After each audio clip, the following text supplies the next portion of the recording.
Hello everyone, 20 साल year. तो guys, हमारे पेड टेलीग्राम चैनल पर त्रिनाथ सील का पूरा नॉवेल एक्सप्लेन हो चुका है। अगर आपको देखना है तो आपको लिंक डिस्क्रिप्शन बॉक्स और कमेंट बॉक्स में मिल जाएगा। उस पर सिंपली क्लिक करिए, फ़ोन नंबर से लॉगिन करके पेमेंट करके ज्वाइन हो जाइए। तो चलिए एपिसोड की स्टार्टिंग करते हैं। तो एपिसोड की स्टार्टिंग में हमें दिखाया जाता है 36 बीस्ट को समन करके चेनिंगर ने एडरली पर अटैक कर दिया था और अचानक से चेनिंगर ने वहां पर अपने डोमेन और अपनी स्पिरिचुअल स्टोव का उपयोग करके उन सारे बीस्ट की लेवल को बढ़ाकर लेवल 9 पर कर दिया था। और इस नजारे को पूरी देखकर पूरी ऑडियंस ही काफी ज्यादा शॉक थी। और तभी एडरली स्टॉक में उन सारे बीस्ट को देखते हुए कहते हैं, ये लड़की तो बहुत ही ज्यादा खतरनाक निकली, मुझे पहले से ही सावधान होना चाहिए था और इस लड़की के सामनिंग को पूरा होने से रोकना चाहिए था। अगर ये लड़की ऐसा कर सकती है तो मुझे काफी ज्यादा प्रॉब्लम होगी। ये 36 लेवल 9 के बीस्ट से लड़ने में मेरी लगभग बहुत ही ज्यादा स्पिरिचुअल एनर्जी खत्म हो जाएगी। अगर मेरी स्पिरिचुअल एनर्जी ऐसे ही खत्म हो गई तो मेरा फाइनल में जब लॉन्ग हाउचिन के साथ सामना होगा तो मुझ पर एक बहुत ही बड़ा नेगेटिव इफेक्ट पड़ सकता है। और एल्डरली कहते हैं, अब कुछ नहीं हो सकता, मुझे लड़ना ही होगा। एल्डरली तुरंत अपनी डोमेन की पावर्स का यूज करके उन 3600 बीस्ट की आर्मी में कूद जाते हैं। एल्डरली और उन 3600 बीस्ट की आर्मी के बीच में काफी ज्यादा आइकॉनिक लेवल की बैटल हो रही थी, जिसमें एल्डरली उन 3600 बीस्ट में से लगभग आधे घंटे में लगभग 10 को मार डालते हैं। एल्डरली की इतनी ज्यादा भयानक प्रतिभा को देखकर पूरी ऑडियंस ही काफी ज्यादा शॉक थी। और सबसे ज्यादा शॉक तो वो लोग चेनिंगर को देखकर थी।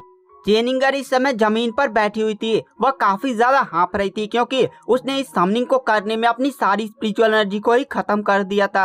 और वहां पर ऑडियंस चेनिंगर को देखकर कहती हैं, ये तो वन मैन आर्मी निकली, इतनी ज्यादा भयानक प्रतिभा कौन दिखाता है। पूरे एक साथ अगर 36 लेवल 9 के बीस्ट को ये समन कर सकती है तो एक डेमन गॉड का भी ये बहुत ही आसानी से सामना कर सकती है। उसके बाद हमें दिखाया जाता है जो चेनिंगर होती है वह तुरंत छोटे सुअर मैकडल को समन करती है और कहती है, छोटे सुअर मैकडल जाओ उन 3600 बीस्ट की मदद करो। छोटा सुअर मैकडल तुरंत वहां पर एक बहुत ही बड़ा चिमरा बन जाता है और उसके पास चिमरा जैसी पावर नहीं थी, लेकिन वह अभी भी चिमरा की तरह लग रहा था। तुरंत एल्डरली की डोमेन में घुस जाता है 3600 बीस्ट और चिमरा का सामना करते हुए एल्डरली को काफी ज्यादा प्रॉब्लम हो रही थी।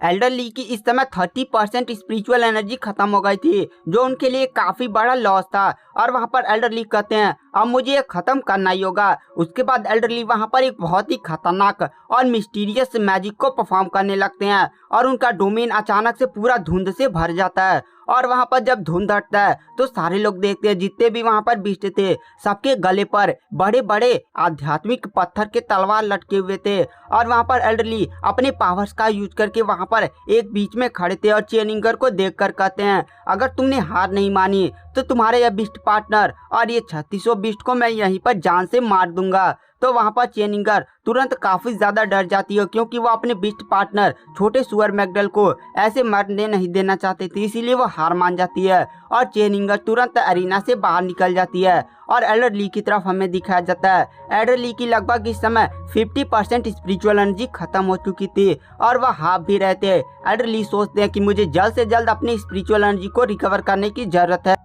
क्योंकि अब थोड़ी देर में फाइनल चलने वाला है और फाइनल में उनका 100% सामना लॉन्ग हाउचेन से होगा। और इस समय लॉन्ग हाउचेन की फाइट किसी से नहीं हुई है और उसके पास पूरी स्पिरिचुअल एनर्जी बची हुई है। उसके पास जो थोड़ी बहुत उसने फाइट की है उसकी वजह से उसकी ज्यादा स्पिरिचुअल एनर्जी नहीं खत्म हुई होगी। और इधर हमें दिखाया जाता है लॉन्ग हाउचेन भी अपना हॉट और फिटर्निटी का उपयोग करके अपनी स्पिरिचुअल एनर्जी को एकदम इकट्ठा कर रहा था क्योंकि अब ज्यादा कॉन्टेस्टेंट बचे नहीं हुए थे।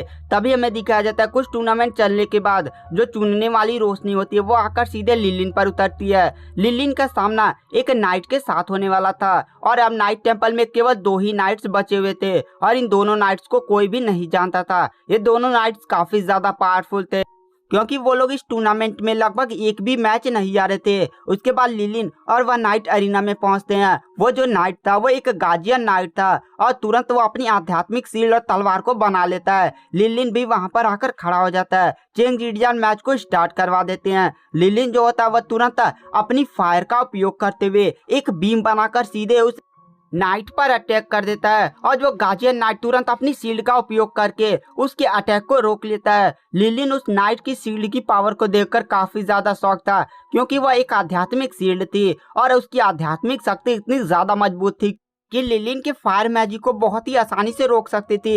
लिलिन तुरंत अपने पंखों को खोलकर हवा में उड़ जाता है और अपनी आध्यात्मिक शक्ति का उपयोग करके अपने हाथों से लगभग 10 लाइट बीम छोड़ता है और वो लाइट बीम सारी फायर मैजिक थी जो बहुत ही तेज ग्लो कर रही थी और सीधे उस नाइट की तरफ बढ़ने लगती है। वह जो नाइट होता है वह लिलिन के उन सारे बीम को अपने शील्ड से रोकता है और कुछ को तलवारों से काटता है, लेकिन वह नाइट 4 कदम पीछे चला जाता है। उसके बाद जो नाइट होता है वह सीधे लिलिन पर अटैक कर देता है। लिलिन और उस नाइट के बीच में काफी ज्यादा आइकॉनिक लेवल की बैटल होने लगती है और इस बैटल में दोनों ही हवा में उड़कर, कभी जमीन पर उड़कर फायर मैजिक, कभी लिलिन फायर कर रहा था, कभी वो नाइट लिलिन पर अटैक कर रहा था। ऐसे इन दोनों के बीच में काफी ज्यादा आइकॉनिक लेवल की बैटल होती है और थोड़ी देर के फाइट के बाद दोनों पीछे चले जाते हैं। लिलिन कहता है बहुत हुआ, तुरंत अपना फायर क्रिस्टल को समन कर लेता है। लिलिन अपना सबसे खतरनाक फायर मैजिक को परफॉर्म करने लगता है और अचानक से लिलिन के पीछे उसका चील दिखाई देता है। जो चील कभी लाल हुआ करता था वह लिलिन के स्पिरिचुअल स्टोव की पावर और उस फायर क्रिस्टल की पावर से तुरंत नीला हो जाता है। और इस पूरे नजारे को देखकर लोग काफी ज्यादा शॉक थे, क्योंकि एक नीली आग एक लाल आग से काफी ज्यादा भयानक होती है। और तुरंत जो लिलिन होता है वो अपनी सारी स्पिरिचुअल एनर्जी को इकट्ठा करके सीधे उस चील में डाल देता है और चील को अब तेज चिल्लाता है और तुरंत उस नाइट पर अटैक कर देता है। वह गाजियर नाइट तुरंत अपने चारों तरफ शील्ड बनाकर उस चील के अटैक को रोकने की कोशिश करता है, लेकिन जैसे उस चील का अटैक उस गाजियर नाइट के शील्ड से टकराता है, उस गाजियर नाइट का शील्ड तुरंत वहीं पर जलकर भस्म हो जाता है और वह जो नाइट होता है उसका हाथ भी हल्का फुल्का जल जाता है और जाकर दूर गिरता है। वह नाइट काफी ज्यादा लिलिन की इस फायर मैजिक को देखकर शॉक था और वह तुरंत अपनी हार को स्वीकार कर लेता है और जैसे ही वह हार को स्वीकार करता है लिलिन जमीन पर गिर जाता है। लिलिन उठने के भी हालत में नहीं था, क्योंकि उसने अपनी सारी स्पिरिचुअल एनर्जी इस अटैक में डाल दिया था। तभी वहां पर जो सीमा जियान होता है वह लिलिन के पास आता है और उसके मुंह में कुछ स्पिरिचुअल गोलियां डालता है। तुरंत उसे लेकर सीधे अरीना में पहुंच जाता है। उसके बाद हमें दिखाया जाता है कुछ टूर्नामेंट और चलते हैं। अब हर एक टेम्पल में बहुत ही कम कॉन्टेस्टेंट बचे हुए थे। नाइट टेम्पल में 2, मेस टेम्पल में 2 और वहां पर लॉन्ग हाउचन की टीम में लगभग 4 लोग बचे हुए थे। उसके बाद हमें दिखाया जाता है जो नेक्स्ट फाइट होने वाली थी वह लेडी वांग युआनिवान और मेस टेम्पल के एक एल्डर के साथ होने वाली थी। वह जो एल्डर था वो काफी ज्यादा पावरफुल था। मेस टेम्पल में अब केवल 2 ही एल्डर्स बचे हुए थे, एक तो एल्डर ली और एक दूसरा एल्डर, जिसका सामना लेडी वांग युआनिवान के सामने होने वाला था।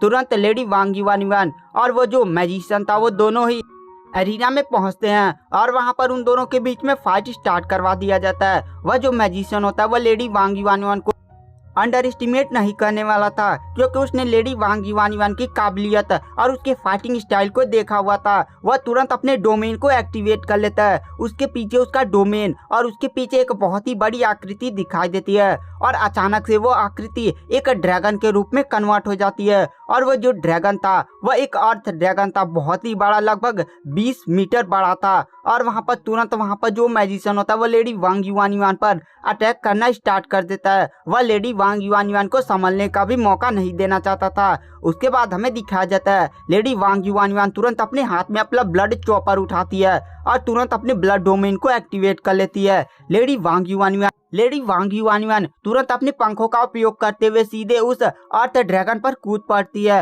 अर्थ ड्रैगन और लेडी वांग युआनिवान के बीच में काफी ज्यादा आइकॉनिक लेवल की बैटल हो रही थी और हमें दिखाया जाता है यह जो मैजिशियन था वो अर्थ ड्रैगन को बुलाकर कोई और एक मैजिक परफॉर्म कर रहा था और उसके मैजिक परफॉर्म करने से उसके चारों तरफ एक आइसी ऑरा फैल रहा था। और तभी हमें दिखाया जाता है उसके पीछे एक और ड्रैगन प्रकट होता है और ये जो ड्रैगन था वो आइस की पावर रखता था और तुरंत वो ड्रैगन सीधे लेडी वांग युआनिवान पर अटैक कर देता है। दोनों जो ड्रैगन थे वो लेवल 9 के स्टेज फर्स्ट के कल्टिवेटर थे और वहां पर लेडी वांग युआनिवान अब दो ड्रैगन से लड़ रही थी। लेडी वांग युआनिवान अपना ब्लड डोमेन का उपयोग करके और साथ ही ब्लड चॉपर का यूज करके अपनी स्पिरिचुअल एनर्जी को एक जगह संगठित करती है। तुरंत अर्थ ड्रैगन का सर उसके धड़ से अलग कर देती है। अब लेडी वांग युआनिवान सीधे उस बर्फ वाले ड्रैगन की तरफ मोड़ती है और उससे फाइट करने लगती है। लेडी वांग युआनिवान कोई अपने मन में प्लानिंग बना रही थी और तभी हमें दिखाया जाता है वो जो मैजिशियन था वो अपनी पावर्स का यूज करके आइस वाले ड्रैगन को पावर प्रोवाइड करने लगता है।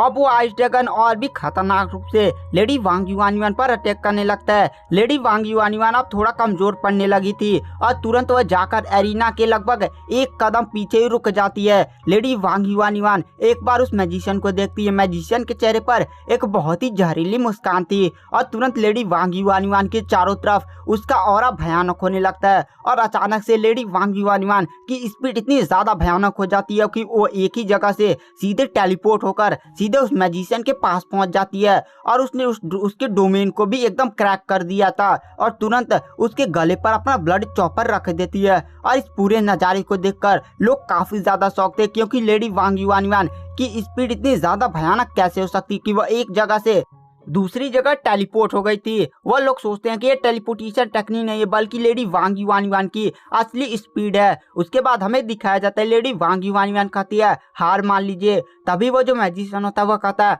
मैं हार मानता हूँ और वह लेडी वांग युआनयुआन को देखकर कहता है तुम काफी ज्यादा टैलेंटेड हो, तुम एक दिन अपने वॉरियर टेम्पल की एक बहुत ही बड़ी वॉरियर बनोगी। और ये बोलकर तुरंत वहां पर वो मैजिशियन चला जाता है। तुरंत लेडी वांग युआनयुआन चलने की भी हालत में नहीं थी। तभी उसके पास चेनिंगर आती है और अपने कंधों की मदद से उसे चलाती हुई लॉन्ग हाउचेन के पास लेकर जाती है। अब टूर्नामेंट एकदम फाइनल में पहुंचने वाला था। लॉन्ग हाउचेन भी अपनी स्पिरिचुअल एनर्जी को अपने हार्ट ऑफ इटर्निटी की मदद से बढ़िया तरह से रिकवर कर रहा था। एल्डर ली भी एकदम पूरी कोशिश कर रहे थे कि वो अपनी जल्द से जल्द पूरी स्पिरिचुअल एनर्जी को रिकवर कर सके और सारे लोग एकदम बहुत ही ज्यादा यहाँ पर टेंस माहौल हो चुका था। और गाइस आज की वीडियो की एक्सप्लेनेशन को यहीं पर एंड कर देते हैं। नेक्स्ट एपिसोड जल्दी हमारे चैनल पर अपलोड हो जाएगा। Thank you, bye bye.